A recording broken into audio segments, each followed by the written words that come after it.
आपण पाहत आहात लोकधारा मराठी न्यूज, आवाज जनतेच्या हक्कासाठी।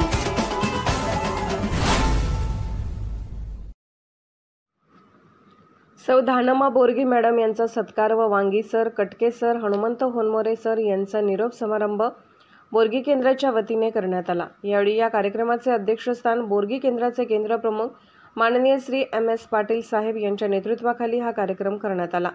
यावेळी ज्ञानज्योती सावित्रीबाई फुले व सरस्वती माता यांचे भाव चित्रास बोरगी केंद्रातील सर्व वरिष्ठ मुख्याध्यापक यांच्या हस्ते करण्यात आले।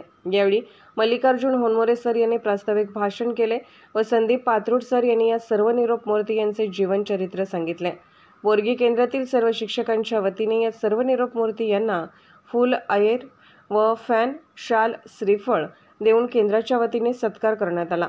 यावेळी केंद्रातील सर्व हायस्कूलचे शिक्षक उपस्थित होते। बोरगे, बालगाव, कर्जगी, सुसलात या शाळेतील सर्व शिक्षक उपस्थित होते। या कार्यक्रमाचे मनोगत गुरव सर, राठोड सर यांनी मांडले तर आभार माननीय श्री अप्पासाहेब सौदागर सर यांनी केले। लोकधारा मराठी न्यूजला लाईक करा, शेअर करा आणि सबस्क्राईब करा।